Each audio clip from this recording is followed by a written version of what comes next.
中方支持安理会 supports the 为 Council's 推动 efforts 持久 to 停火、 take effective 缓解 action 人道灾 to 难 promote a 采取 durable 切实 ceasefire 有 and 效的行动， alleviate the humanitarian 主席 catastrophe. 落 President, 实两国 the 方案是 implementation of 解 the 决巴 two-state 勒斯坦 solution 问 is 题 the 的唯一 only 可行出 viable 路。 way to resolve the question of 国际社 Palestine. 会 The 必须 international 加大 community 努 must 力， step up its 推进 effort to 两国 promote the 方案的 political 政治进 process 程。 for this two-state solution. 我们期待 We look forward to the high-level conference on the implementation of the two-state solution to be held in June, and hope it will provide new impotence to the prospect for realizing the two-state solution. China will continue to make joint efforts with the international community to promote the quelling of fighting in Gaza, alleviate humanitarian catastrophe, realize a comprehensive, just, and lasting solution to the question of Palestine, and restore peace and stability in the Middle East. Thank you, President. I thank the Permanent Representative of China for his statement, and now I give the floor to the representative of the Republic of Korea. Thank you, Mr. President. I thank Special Coordinator Sigrid Kaag for the important briefings, and I also thank Dr. Feroz Sidwa for his compelling testimonies and your devotions on the ground. Mr. President, the current violence and suffering unfolding in Gaza for the last 19 months makes us doubt that we are now living in the 21st century. The recent killing of Yakin Hamad, an 11-year-old girl, bravely helping the delivery of humanitarian aid to her neighbors and reporting her survival through social media, exemplifies again the urgent need to immediately end this conflict.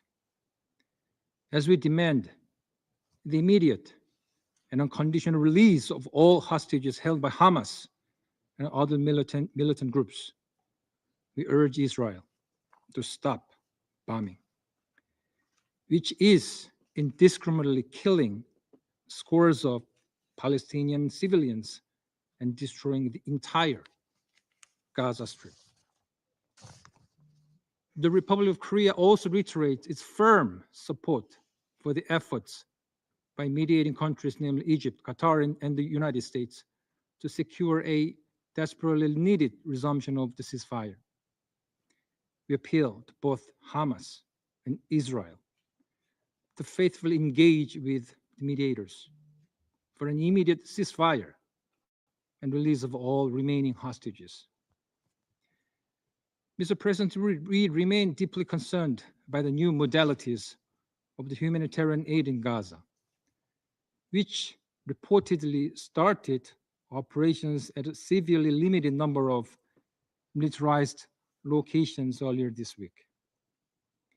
We reiterate our fundamental position that Israel has a legal obligation to allow the swift and unimpeded flow of aid throughout Gaza, with full respect to the humanitarian principles and in full cooperation with trusted humanitarian agencies, including the UN.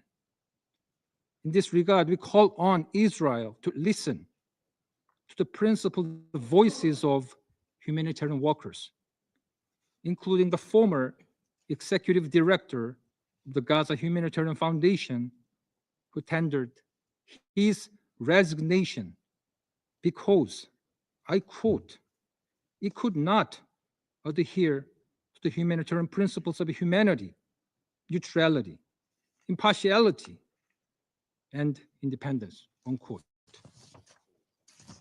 Not only food, but also other necessities, including medicine and medical equipment, water, sanitation, shelters, and fuel, all are desperate need.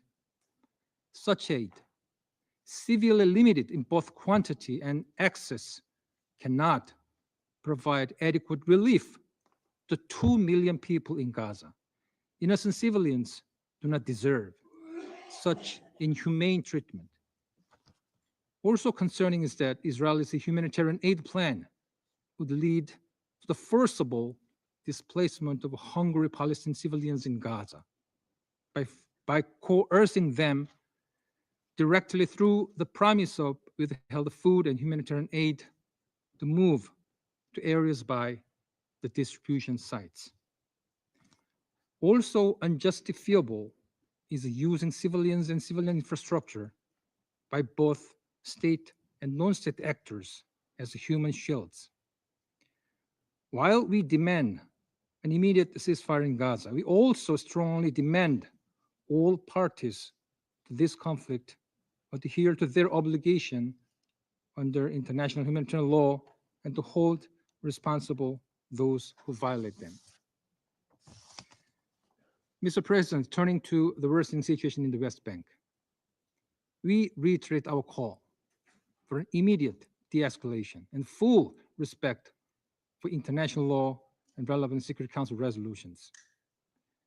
Last week, incidents where Israeli soldiers fired warning shots at dozens of diplomats visiting the city of Jenin in the northern West Bank clearly shows that under the current occupation with severe military operations, no one, not even foreign diplomats, are safe. Under international humanitarian law, the occupying power must maintain the status quo, as detailed in Resolution 2334. Israel should cease all settlement activities in the OPT, including East Jerusalem, and any incitement and inflammatory rhetoric, especially vis-à-vis holy sites in Jerusalem, must stop. The Republic of Korea expresses its deep concern over Israel's recent approvals for the construction of new settlements in the West Bank. As the construction of settlements is against international law and undermines its viability of the two-state solution, the Republic of Korea calls on Israel to reverse its relevant decisions. In addition, we express concern over the repeated incendiary remarks and acts by senior Israeli officials, including recent visits to holy sites, unilateral actions, and incitement against UNRWA, the UN mandate agency, must also stop. Mr. President, we empathize with the international community on the concern of eroding vision of the two-state solution. By perpetuating the continuation of violence and agony or denying the existence of future of neighbors, a just and durable peace cannot be obtained. Sadly, the reality today, shown in a harrowing video of a little girl walking in flames after Israeli airstrikes targeting a shelter-turned school, is the opposite. The Republic of Korea thus reiterates its call for an end to the bloodshed and the release of hostages, and reforms its steadfast support for the two-state solution, with Israel and Palestine living side by side in peace, security, and dignity. As a UN Security Council member, the Republic of Korea will actively participate in discussions, including the high-level conference in June, to secure peace and revive a viable path toward the resumption of a political horizon based on the two-state solution. I thank you, Mr. President. I thank the representative of the Republic of Korea for his statement. I shall now make a statement in my capacity as representative of Greece. I wish to thank Special Coordinator Mrs. Kag for her detailed briefing today, as well as Dr. Shidwa. Colleagues, it has been only a week since our last discussion at the open debate on the protection of civilians in armed conflicts, where member states emphatically referred to the unacceptable humanitarian situation in Gaza, with the most vulnerable groups, women and children, suffering the most. A child never starts a war, and yet, as Sophocles reminds us, war loves to seek its victims in the young. Thousands of children have been killed, wounded, separated from their families, deprived of the basic rights to grow up healthy, and stripped of their dreams for a better future. With each passing day, more Palestinians are at risk of dying, following thousands. The latest IPC report clearly warns of an entire population at critical risk of famine. Hundreds face the risk of succumbing to the injuries, as hospitals have either suspended the operation or have been shut down. All this suffering could end with a ceasefire and full access to humanitarian assistance. While we welcome the partial resumption of aid delivery to the Strip, it is hardly sufficient. Much more is needed, as the population has been denied access to food, medicine, and other critical supplies for almost 3 months now. Blocking aid as a pressure lever is unacceptable. Expanded military operations in Gaza worsen the humanitarian situation. This action will only prolong the suffering of the Palestinians while doing nothing to serve the long-term interest of peace and security in the region. We urge Israel to allow the immediate, full, unhindered flow of humanitarian aid at scale into all parts of the Strip, as it is clearly dictated by international law. Access to electricity and water must be fully restored as well. Dialogue and coordination with the UN and its agencies remain critical in this regard. We share the concerns expressed by UN colleagues at proposals to establish a new mechanism for the delivery of aid, which would not meet basic humanitarian principles. We cannot support a scheme which does not prioritize the needs of civilians, undermines the UN's ability to operate independently, excludes specific parts of Gaza, and increases further instability and insecurity. At the same time, we are gravely concerned by the attacks on humanitarian aid workers. These people have chosen to serve humanity at the risk of their own lives. Hence, the safety and security must be guaranteed at all times in accordance with international humanitarian law. We strongly condemned incidents of anti-Semitism, including the recent deadly shooting in Washington, D.C., which claimed the life of 2 embassy staff members. We extend our condolences and solidarity to the families and to the State of Israel. Turning to the West Bank, we strongly condemn the incident with shots fired during a visit of foreign diplomats in Jenin, and we accept this incident to be fully investigated and accountability clearly assigned. We also deplore the increase of settlement activity and violence. Hostages are still suffering at the hands of Hamas. We reiterate a strong condemnation for the cruel treatment of the hostages and our position that all hostages must be released immediately and unconditionally. Colleagues, peace cannot be kept by force. It can only be achieved by understanding.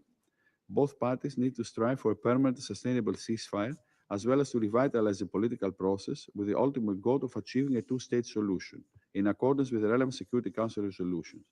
In this way, both Palestinian and Israelis will finally be able to live side by side in peace and security. In this regard, we look forward to the upcoming June conference under the co-presidency of France and Saudi Arabia as an important contribution toward the ultimate goal of a two-state solution.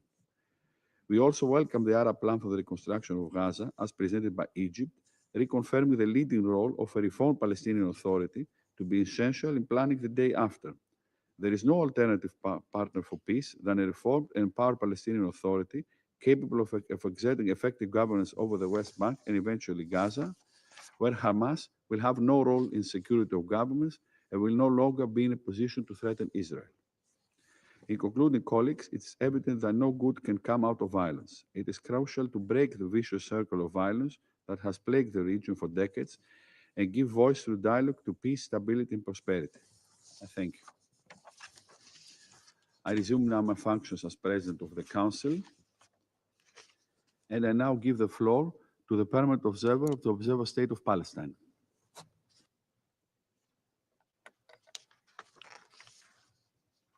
Mr. President, I thank you for convening this meeting and thank UN Special Coordinator Sigrid Kaag for her important briefing and her efforts. I also express our deep appreciation to Dr. Ferouz Sidwa for his compelling briefing, for his service to save wounded Palestinians, especially children in Gaza, and for his appeals for an end to this brutal war on our people. Let me also reiterate our support and gratitude to the Secretary General, Mr. Guterres, to Tom Fletcher, to Mr. Lazzarini, and many others, including the heroic staff of the UN in defending, serving, and saving lives at the expense of theirs. Mr. President, there is cruelty in the bombardments, cruelty in the wanton destruction, cruelty in the blockade, and even cruelty in the distribution of very limited aid. We will be asked How can you complain about food finally being delivered after having complained about starvation and famine? Isn't it any aid better than no aid at all? Who said these should be our choices? The doomed fate of our people.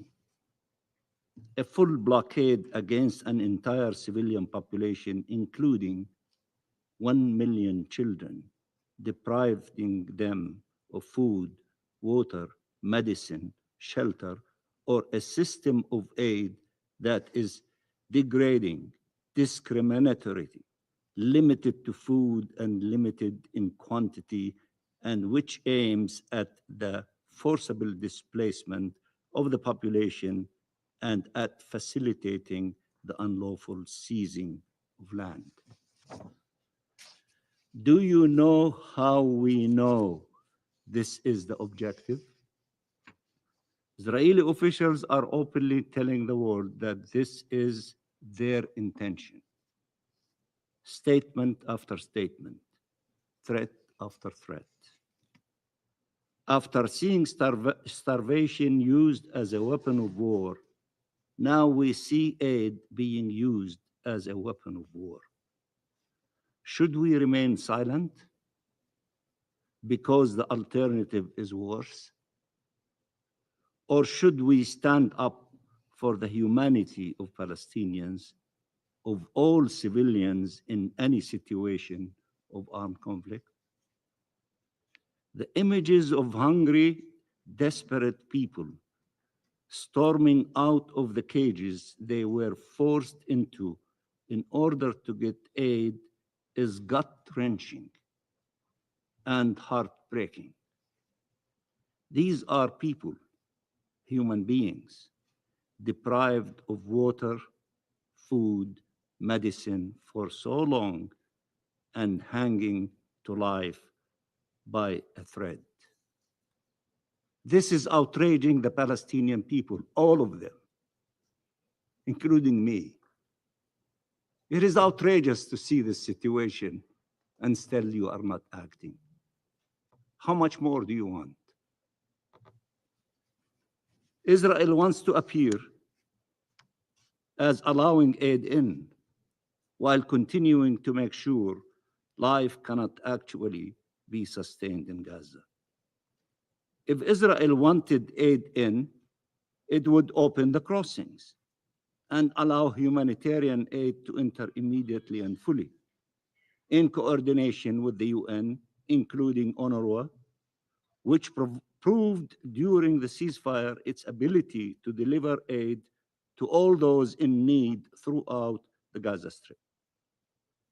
The UN plan, with its proven capacity on the ground, remains the only viable plan to deliver aid in line with the humanitarian obligations and principles, and it has all necessary safeguards, if that is the true concern. But the true concern is how to get rid of the Palestinians by killing them, starving them, and destroying Gaza so they have no choice but to leave if they want to live. In his speech yesterday, Netanyahu said two truths. The first is a Freudian slip, and I quote, "When you try to target civilians, you invariably hit civilians." End of quotation. And indeed, Israel has been hitting civilians. The second truth is, and I quote, "You always demonize before you annihilate." Let me repeat it. You always demonize before you annihilate. End of quotation. He was saying that as a historical lesson for all. What did he say about Gaza? And I quote, This is the war of good against evil, the beginning of a determined war that is being waged on the battlefield. It is being waged against the human animals, that's us, against the monsters, that's us, that attacked us with hideous brutality 20 months ago, and we will defeat them and annihilate them. They will not remain. They will not remain, end of quotation. He repeated yesterday, and I quote, "This is a war of civilization against barbarism," end of quotation. We have to ask, is it civilized to bomb indiscriminately, to commit daily massacres, to kill entire families, to destroy all the requirements of life and survival for over 2 million people, including 1 million children? Is it civilized to blockade and to starve a people? If this is civilized, what is barbarism then? Is it civilized to bomb schools, serving as shelters for displaced civilians? When you see the images of 6-year-old Ward al-Sheikh Khalil, the first question should be, how did she find herself amidst the flames, which my brother Ammar showed you the picture? It is because of an Israeli strike on a school turned into a shelter. 36 people were killed in that strike, mostly women and children. Ward survived, but her mother and 5 of her siblings did not make it out of the burning buildings. And again, my brother Ammar showed you the pictures. She will forever have to live with that trauma. And as the distinguished brother Ferouz told us, 50% of those who under 5 years old are not looking for life. They are looking for death because they cannot bear the pain of losing so many of dear ones, of their families and siblings. If we stop this genocide before she is killed too, Ward. Dr. Najjar, who was honoring her noble mission as a doctor trying to save lives, saw her children as they arrived to the hospital, their bodies burned and already dead. She lost 9 of her 10 children. A horror and trauma the mind cannot comprehend.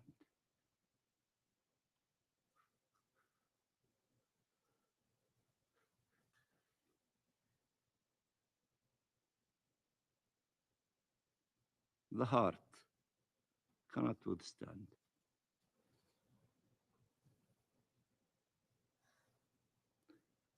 Since Israel broke the ceasefire in March,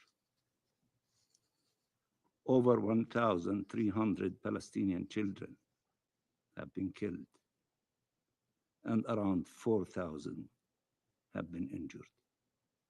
These are children. Children.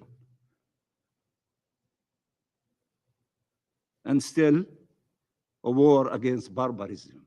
Children.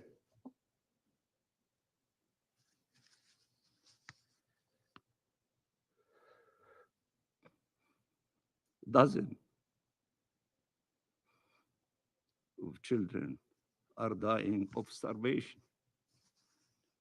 The images of mothers embracing their motionless bodies, caressing their hair, talking to them, apologizing to them, is unbearable. How could anyone tolerate this horror?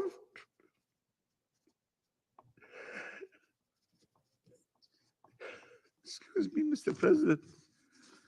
I have grandchildren. I know what they mean to their families. And to see the situation of the Palestinians without us having hearts to do something is beyond the ability of any normal human being to tolerate.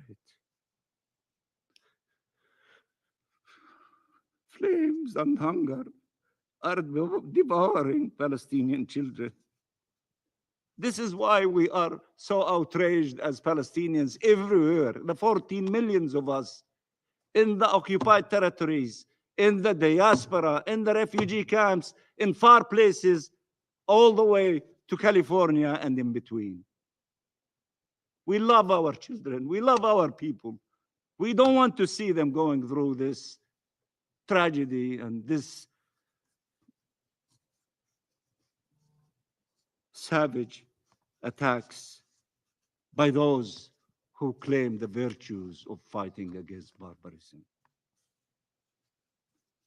But Netanyahu mocks claims of starvation in Gaza, despite the overwhelming evidence. And what proof does he rely on? That Israel takes thousands of prisoners and photograph them half naked, and that you can see they are not starving. He is speaking of the prisoners parked in trucks by the hundreds, or in the open last winter and the one before, including children. More inhumane and cruel treatment, more dehumanization, more disregard for basic human decency. Netanyahu claims that Israel is supplying the population with essential requirements, food, water, medicine. That's why and I quote him, that's why you didn't have mass starvation at all, he says.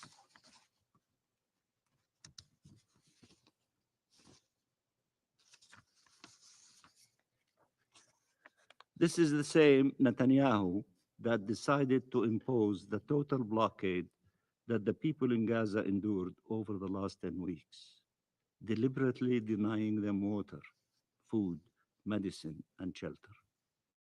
This is the same Netanyahu who congratulated Smotrich, who, after the decision of allowing some aid declared,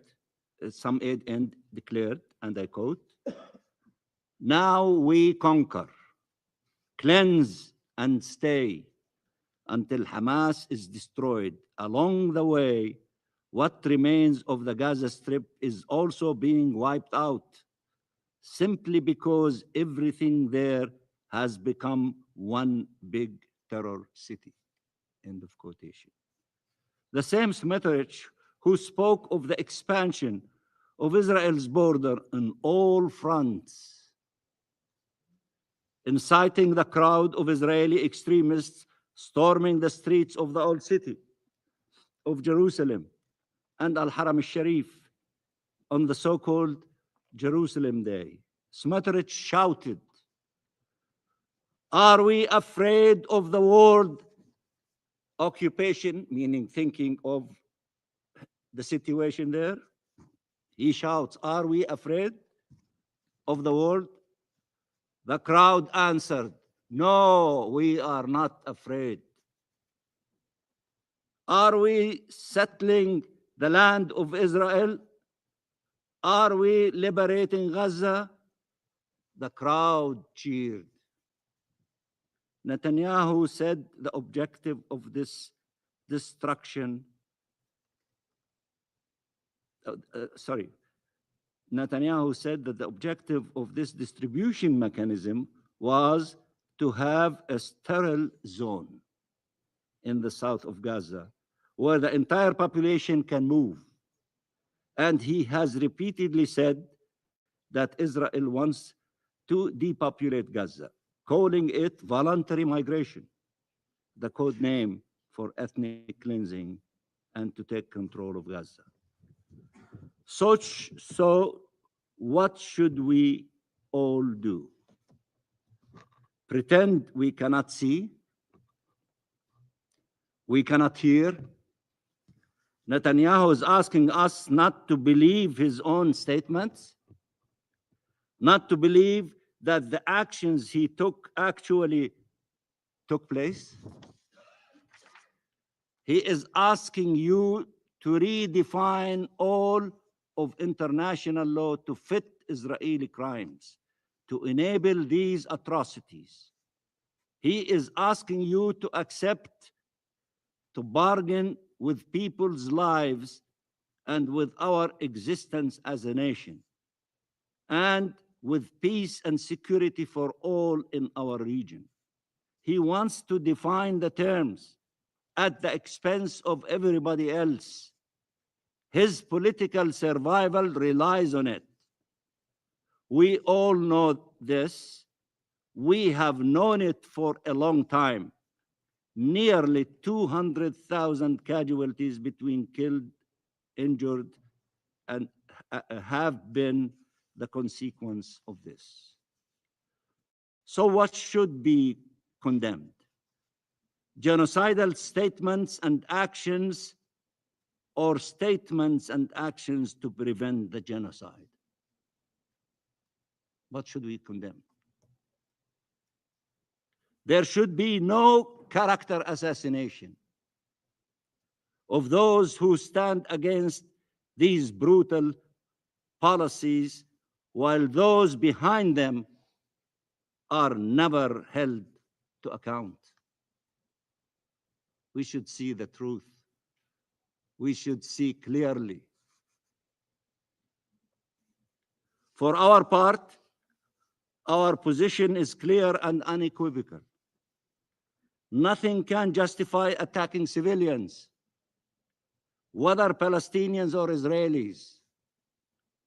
Double standards no more. We are human beings. We are proud Palestinians.